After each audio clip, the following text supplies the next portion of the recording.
मुखी विठ्ठलाचे नावाने हरिनामाचा जयघोष करत शेगाव येथील संत गजानन महाराजांची पालखी दिंडी जी आहे ती धाराशिव जिल्ह्यामध्ये या पालखी दिंडीचं आगमन झालेलं आपण दृश्य या ठिकाणी पाहू शकतो। अगदी शिस्तबद्ध पालखी दिंडी म्हणून या संत गजानन महाराजांच्या पालखीची ओळख आहे। आपण जर पाहिलं तर मी आता कळंब शहरातील मांजरा नदीच्या पुलावर आहे। अगदी ही पालखी दिंडी जी आहे ती आता कळंब शहरामध्ये दाखल झालेली आहे। खरं तर धाराशिव जिल्ह्यामध्ये या पालखीचं खऱ्या अर्थानं आगमन झालेलं आहे।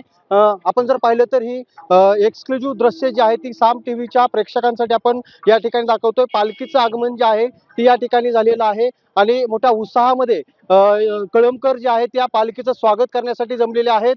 पुढील 3 दिवस ही पालखी जी आहे ती धाराशिव जिल्ह्यामध्ये मुक्कामी असणार आहे। त्याचबरोबर आपण जर पाहिलं तर कळंब शहरातील नगर परिषदेच्या मैदानावर या पालखीचा मुक्काम असणार आहे।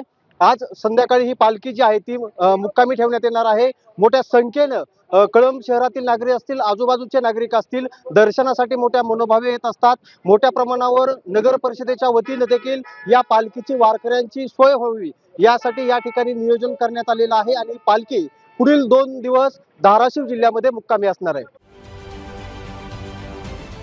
महाराष्ट्रातील सर्व बातम्यांचे विश्वासार्ह व्यासपीठ, सकाळच्या सर्व सोशल मीडिया प्लॅटफॉर्मला लाईक, फॉलो आणि सबस्क्राईब करा। तसंच सर्व नोटिफिकेशनसाठी बेल आयकॉन प्रेस करायला विसरू नका।